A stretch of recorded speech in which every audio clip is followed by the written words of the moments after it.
सम्पूर्णमा नमस्कार छ। म पुनः तपाईहरुलाई मेरो यस पोडकास्ट ओम सर्वे भवन्तु सुखिनमा स्वागत गर्दछु।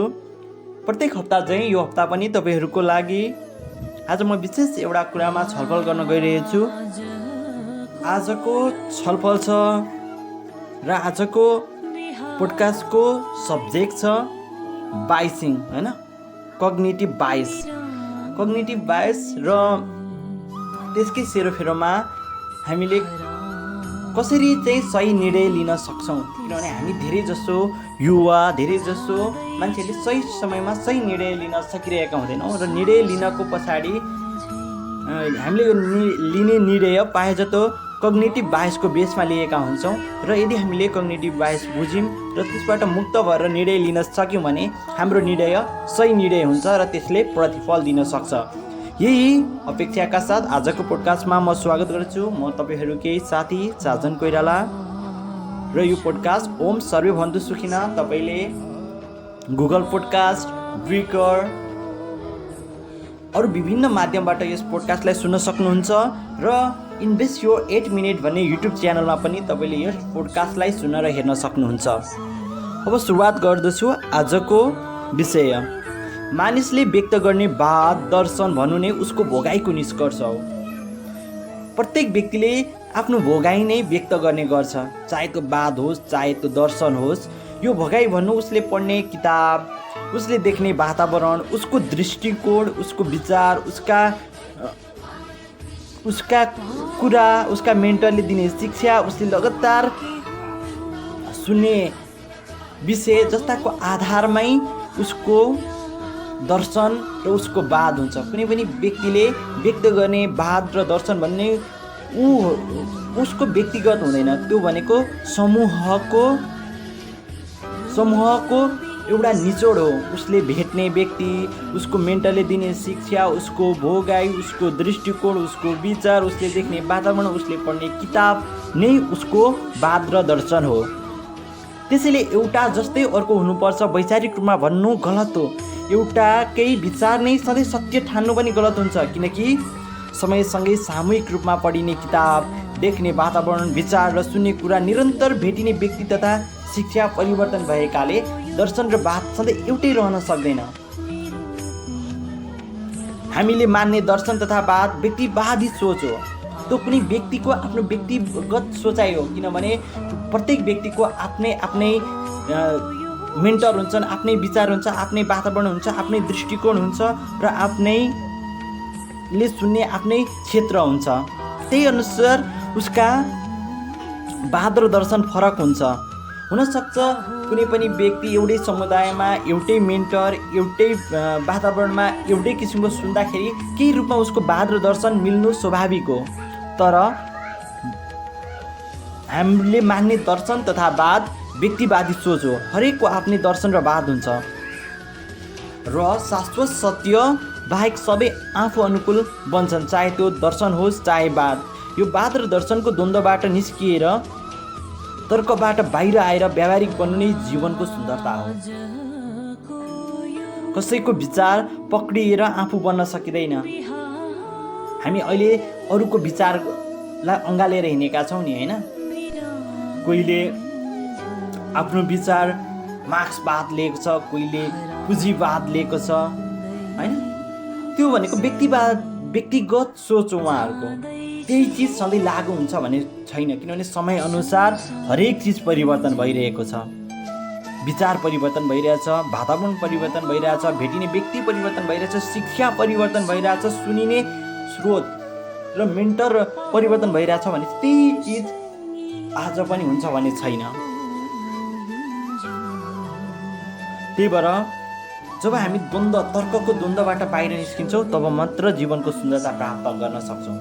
हामी जस्ता धेरै व्यक्तिहरू आफूलाई विद्वान मान्नको लागि कसरी कग्निटिभ बाइस भइरहेछन् भन्दाखेरि उनीहरू आफूले जे चिज देखाउन चाहन्छन् त्यसकै मात्र अध्ययन गर्छन् र उनीहरूको खोज सत्य छैन। किनभने जुन चिज परिणाम यही निकाल्ने भनेर खोजिन्छ त्यस पछाडि भेटिने त्यही हो। त्यो खोजी सात्विक खोजी होइन, त्यो खोजी वास्तविक खोजी होइन। यदि मलाई पानी खोज्नको लागि मैले खोज्न थालेँ भने मैले सुरुमै पानी पाउनुपर्छ भनेर खोजेपछि मैले भेटाउने पानी हो, आगो होइन। त्यही भएर खोजीलाई बिना विषयगत रूपमा खोज्नु नै वास्तविक खोजी हो। आजभोलि धेरै विद्वानहरूले आफूलाई विद्वान ठान्नको लागि अथवा विद्वान बनाउनको लागि आफ्नो विचारलाई चाहिँ विभिन्न माध्यमबाट निकालिरहेछन्। कोहीले न्युज पेपरमा निकालिरहेछन्, कोहीले पोडकास्ट बनाइरहेछन्, कोहीले विभिन्न अन्तर्राष्ट्रिय माध्यमहरूमा स्कलरको रूपमा गोल्ड स्कलरहरूमा आफ्नो शोधपत्रको रूपमा निकालेका छन्। तर त्यो शोधपत्र वास्तविक शोधपत्र होइन, किनभने उनीहरू शोधपत्र बनाउनुभन्दा अगाडि नै के ठान्छन् भने म यो चिज पत्ता लगाउन चाहन्छु भनेर खोज्छन् र खोजेपछि त त्यही पत्ता लागिन्छ। त्यो खोजी र त्यो खोज्दा गरिएको जुन क्रियाकलाप छ त्यो कग्निटिभ छ होइन, किनभने ऊ आफ्नै विचार अनुरूप खोजिरहेछ र यसको शिकार सबैजना भएका छौँ। त्यही भएर हामी जब वाद र दर्शनको द्वन्द्वबाट निस्किएर तर्कभन्दा बाहिर आएर व्यावहारिक बन्छौँ तब जीवनले सुन्दरता प्राप्त गर्दछ। कसैको विचार पक्रिएर आफू बन्न सक्दैन। आफ्नै विचारमा कार्य गर्दा गर्दै अविचारित सत्य जब प्रकट हुन्छ तब आनन्दरूपी प्रेम प्रकट हुन्छ। यही नै हो विभिन्न धर्मशास्त्र, राजनीतिक, विभिन्न विद्वानहरूको शोधपत्रको निष्कर्ष त्यति महत्त्वपूर्ण नहोला, तर प्रत्येक द्वन्द्वबाट निक्लिएर आफ्नै विचारलाई अध्ययन गरेर अविचारित सत्यमा रहेर व्यावहारिक बन्नु नै जीवनको सुन्दरता हो, जहाँ तर्क र विचार दर्शन सबै बन्द हुन्छ र प्रेमको उदय हुन्छ।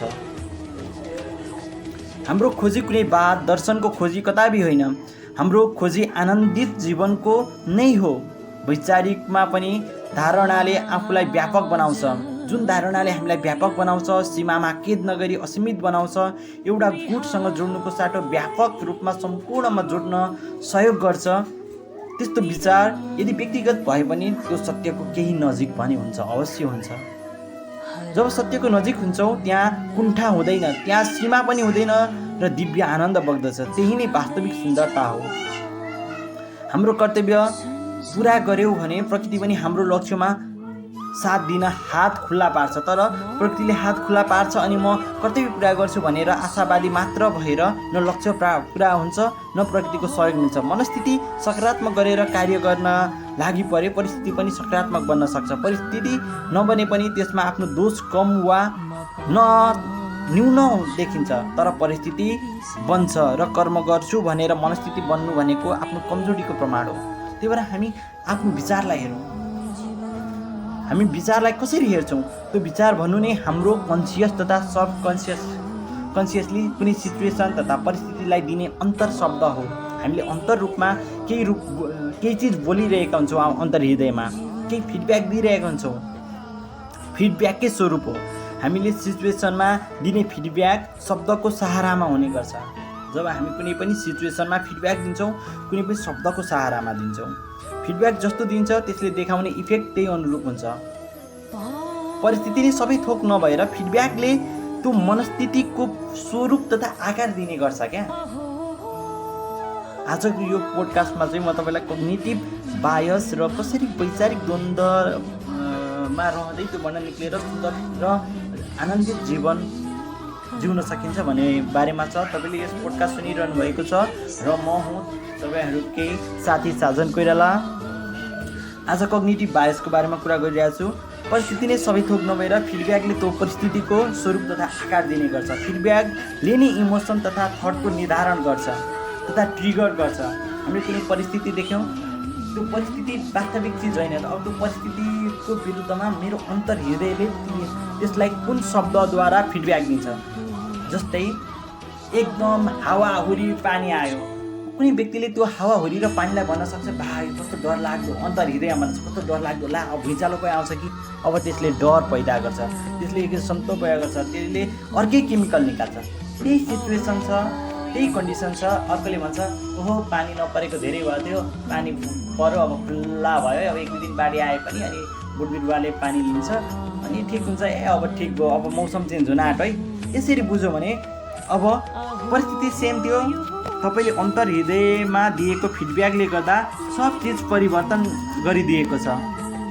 होइन। फिडब्याक दिने आदत वर्षौँदेखि लागेको तुरुन्त कन्ट्रोल गर्न, इन्फर्मेसनलाई कन्ट्रोल गरेर त्यो आदतको परिवर्तन गर्न सकिन्छ, जुन सबकन्सियसली हुन्छ। यस्तो सुन, यस्तो हेर, यस्तो फिडब्याक बोल कि जसले राम्रो केमिकललाई ट्रिगर गरोस्, प्रत्येक दिन त्यसरी बितोस्। यसरी सबकन्सियसली हामी आफ्नो विचारलाई कन्ट्रोल गर्न सक्छौँ।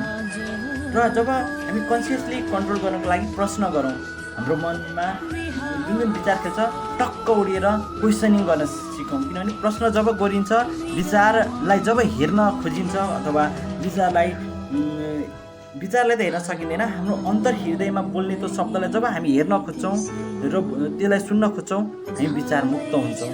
जब अब्जर्भ गर्न खोज्छौँ, फिडब्याक बन्द हुन्छ। त्यही भएर अब्जर्भर र अब्जर्भमा फरक छ। साइकोलोजीमा एउटा सिद्धान्त छ जसले भन्छ हामी सबै कग्निटिभ बायसले गर्दा गलत निर्णयमा हाम्रो निर्णय परिपक्व हुन्न, होइन। हाम्रो निर्णयमा त्यो कग्निटिभ बायसले गर्दा हाम्रो निर्णय कहिले पनि परिपक्व हुँदैन। हामी कुनै पनि वैचारिकमा जे छ हामी त्यही गर्छौँ। त्यस्ता धेरै किसिमका बायसहरू छन्। आज कग्निटिभ बायसमा एङ्करिङ बायस भनेको के हो भन्दाखेरि, जब हामी कुनै पनि एङ्करले दिएको हुन्छ, कुनै पनि व्यक्तिले हामीलाई कुनै दायरा दियो भने हामी त्यो दायराभन्दा बाहिर सोच्न सक्दैन, आउट अफ दि बक्स सोच्न सक्दैनौँ। जस्तै मैले कुनै पनि वस्तुको मूल्य कति हो भन्दाखेरि 15,000 भनिदिएँ भने तपाईँले गेस गर्दाखेरि अथवा डिस्काउन्ट माग्दाखेरि 14,000 12,000 माग्न सक्छ, 500मा माग्न सक्नु हुँदैन, होइन। किन भन्दाखेरि तपाईँलाई एङ्करले एउटा तपाईँलाई कुनै बाइस गरेको छ। दोस्रो हो एभिलेबिलिटी ह्युरिस्टिक बाइस। यो भनेको हामीलाई जे आफ्नो नजिक छ, एभाइलेबल छ, त्यही चिजको बेसमा हामी निर्णय गर्छौँ। जस्तै हाम्रो अगाडि एकदम कार दुर्घटना भएको देख्यो भने कार दुर्घटनाबाट मरिँदो रहेछ, बाइक दुर्घटनाबाट धेरै मरिन्छ भन्ने लाग्न सक्छ। तर त्योभन्दा धेरै मोबाइल फोन चार्ज गर्दा मान्छे मरेको छ भनेपछि यो केले गर्दा चाहिँ हामीलाई चाहिँ मोबाइल चार्ज गर्दा मरिँदैन जस्तो लाग्छ, तर गाडी दुर्घटना हुँदा मरिन्छ जस्तो लाग्छ। किनभने एभिलेबिलिटी ह्युरिस्टिक बाइस भन्छ यसलाई। अर्को ब्यान्ड वागन इफेक्ट भनेको अधिकांशले जे सोच्छन् हामी त्यही सोच्छौँ, अधिकांशले जे निर्णय गर्छन् हामी त्यही निर्णय गर्छौँ र अधिकांशको निर्णय नै हाम्रो निर्णय हुन्छ। त्यसलाई ब्यान्ड वाङ इफेक्ट भन्छ। अधिकांशले कुनै पनि चिजमा नो भनेमा त्यो चिज सही भयो भने तपाईँ पनि कि मौन रहनुहुन्छ कि नो भन्नुहुन्छ, यसलाई भन्छ ब्यान्ड वागन इफेक्ट। अर्को छ चोइस सपोर्टिभ बाइस। हामी जुन चिज आफूले सपोर्ट गर्छौँ त्यसको राम्रो मात्र पक्ष देख्छौँ, त्यसको नेगेटिभ चिजलाई देख्न सक्दैनौँ। जब हामीले कुनै चोइस गरिसकेपछि हामीले सपोर्ट गरेको चिजलाई चोइस गर्नु पर्यो भने हाम्रो त्यस पोजिटिभ मात्र हामी त्यसको देख्छौँ, त्यसलाई भन्छ चोइस सपोर्टिभ बायस। यसले गर्दा हामी सही निर्णय लिन सकिरहेका हुन्नौँ। त्यस्तै अर्को कोग्निटिभ बायसमा पर्छ कन्फर्मेसन बायस। यो साइकोलोजीमा यो चिज पढिन्छ। आज म यस पोडकास्टमा तपाईँहरूलाई कोग्निटिभ बायस र वैचारिक द्वन्द्वबाट कसरी बाहिर निस्केर आनन्दित जीवन जिउन सकिन्छ भन्ने बारेमा छ। सायद यस पोडकास्टको उद्देश्य तपाईँलाई निर्णय गर्दाखेरि कग्निटिभ बायसभन्दा केही बाहिर निक्लेर तपाईँ आफ्नो बुटभन्दा बाहिर निस्केर वैचारिक रूपमा केही फराकिलो भएर जीवनलाई जिउन सक्नुहुन्छ र आनन्दको अनुभूति गर्न सक्नुहुन्छ र विभिन्न किसिमका आध्यात्मिक संस्थाभन्दा केही बाहिर निस्केर त्यो सत्यको नजिक रहनुहुन्छ भनेर यस पोडकास्टलाई मैले ल्याएको छु। अर्को छ कन्फर्मेसन बायस।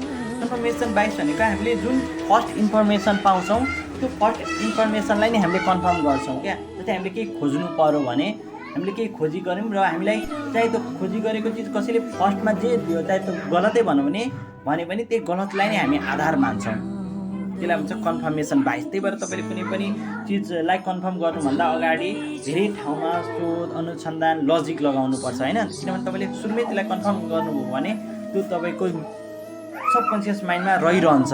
अस्ट्रिच बायस भनेको चाहिँ तपाईँ राम्रो कुनै पनि चिजको राम्रो मात्र पक्ष देख्नु हो, नराम्रो चिजलाई हेर्न नखोज्नु। तर जीवनमा कति नराम्रो व्यक्तित्वसँग पनि राम्रो चिज हुनसक्छ, त्यसको पनि कुरा सुन्नुपर्छ, हेर्नुपर्छ। त्यही भएर यो अस्ट्रिच बायसले यसले चाहिँ लिडरसिपमा यो चिज गर्छ। हामीले नराम्रो व्यक्ति काम नगर्ने सानो कामदारको पनि कुरा सुन्नुपर्छ। त्यस्तै अर्को छ आउटकम बायस। आउटकम बायस भनेको हामी कुनै पनि व्यक्तिको पर्सनालिटी चाहिँ उसको आउटकमबाट निर्धारण गर्न खोज्छौँ र यो किसिमको मानसिकता हामीमा हुन्छ। हामी उसको प्रोसेसलाई हेर्न खोज्दैनौँ, तर हामीले आउटकमलाई मात्र होइन धेरै चिजमा हामीले उसको प्रोसेसमालाई पनि हेर्न सक्नुपर्छ। आउटकम बाइसले गर्दा कुनै पनि चिज राम्रो हुँदैमा त्यो व्यक्ति राम्रो भन्न सकिँदैन, त्यसको प्रोसेस हेर्नुपर्छ होइन। कुनै चिज नराम्रो रिजल्ट नराम्रो आयो भने त्यसको त्यो व्यक्ति पनि नराम्रो होइन, त्यसको प्रोसेस हेर्नुपर्छ। यो चिज सिकाउँछ आउटकम बाइसबाट बाहिर निक्लियौँ भने। जस्तै ओभर कन्फिडेन्टको बारेमा त हामीलाई थाहा छँदैछ होइन। प्लेसिबो बायस र नोसिबो बायस हुन्छ। प्लेसिबो बायस भनेको पोजिटिभ मात्र देख्नु, कुनै पनि क्षेत्रमा पोजिटिभ मात्र देख्नु, सकारात्मकता मात्र देख्नुलाई प्लेसिबो बायस भन्छ। यसले पनि के गर्छ भन्दाखेरि हामीले धोका खाने सम्भावना हुन्छ कि त्यो चिजमा चाहिँ हामीले जोगिनुपर्छ। अर्को छ सर्भाइभरसिप बायस। सर्भाइभरसिप बायस भनेको हामीले जो सर्भाइभ छौँ उसलाई आधार मानेर सिद्धान्त बनाउँछौँ, तर त्यही सिद्धान्त अरू ठाउँमा फेल पनि भएको हुन्छ। जस्तै हामीले भन्छौँ नि सक्सेसफुल व्यक्तिको 6वटा ह्याबिट भनेर पढ्छौँ होइन, 7। त्यो भनेको अनसक्सेस व्यक्तिले पनि फलो गरेर अनसक्सेस भएको हुनसक्छ, तर हामी त्यसलाई चाहिँ इग्नोरिङ गर्छौँ र सक्सेसफुललाई मात्र त्यो ह्याबिटलाई हेरेर सक्सेसफुल हुन्छ भन्ने मान्छौँ भने त्यसलाई सर्भाइभरसिप बायस। जो सर्भाइभ हुन्छ त्यसलाई चाहिँ वर्सिप गर्छौँ हामी। अब अर्को छ सेलेक्टिभ पर्सेप्सन। हामीले सेलेक्टिभ पर्सेप्सन भनेको हाम्रो पर्सेप्सन जस्तो छ हामीले त्यही सेलेक्ट गर्छौँ होइन। हाम्रो पर्सेप्सन जुन छ त्यही अनुसार हामीले सेलेक्ट गर्छौँ। हामीलाई जस्तै जे मनपर्छ हामीले त्यसको सेलेक्टिभ गर्दाखेरि त्यसको पोजिटिभ मात्र देख्छौँ, नेगेटिभ देख्दैनौँ। जस्तै मलाई कान्तिपुर टेलिभिजन मनपर्छ भने मैले कान्तिपुर टेलिभिजनको राम्रो मात्र देख्छु, त्यसमा देखाउने नेगेटिभ आयो भने म बन्द गरिदिन्छु कि त्यो होइन, त्यस्तो देखाउँदैन भन्छु। यसलाई भन्छ ब्लाइन्ड स्पोट बायस भनेको म बायसमा छुइनँ भन्ने ठान्नु चाहिँ ब्लाइन्ड स्पोट बायस। त धेरै किसिमको कग्निटिभ बायसहरूले चाहिँ हामी घेरिएका हुन्छौँ। हामीले हाम्रो निर्णय लिन सकिरहेको हुँदैनौँ, आफू बन्न सकिरहेको हुँदैन, हामी अरूको सहारामा बाँचिरहेका हुन्छौँ, हामी आफ्नो विचारमा भन्दा अरूको विचारमा बाँचिरहेका हुन्छौँ, हामी गलत विचारलाई आफ्नो विचार मानेर हिँडिरहेका हुन्छौँ, हामी वाद र दर्शनको पछि लागेर वर्तमानमा जिउन सकिरहेका हुँदैनौँ। आनन्दित जीवनमा यो चिज काम लाग्दैन। यसलाई अचिन्त्य भेदाभेद हुन्छ। भेद र अभेदको अचिन्त्य स्वरूपमा रहेर सत्यताको अनुभूत र जीवनसँग जोडिनु नै वास्तविक आनन्द जीवन हो। र आजको पोडकास्टमा यति भन्दै योभन्दा धेरै म यस पोडकास्टमा भन्न चाहदिनँ। आजको पोडकास्ट कग्निटिभ बायसको बारेमा छ। सायद यो कग्निटिभ बायस एउटा साइकोलोजी विषय भएको कारणले गर्दा त्यति क्लियर र स्पष्ट नहुन सक्छ।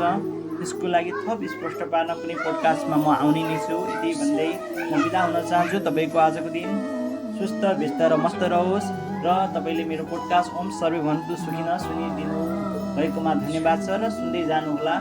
र त्यस्तै मेरो इन्भेस्ट योर 8 मिनट भन्ने युट्युब च्यानलमा पनि तपाईँले हेर्न सक्नुहुन्छ। यति भन्दै म बिदा माग्न चाहन्छु। तपाईँको साथी साझन ओम सर्वे भन्नु सुनिदिनु।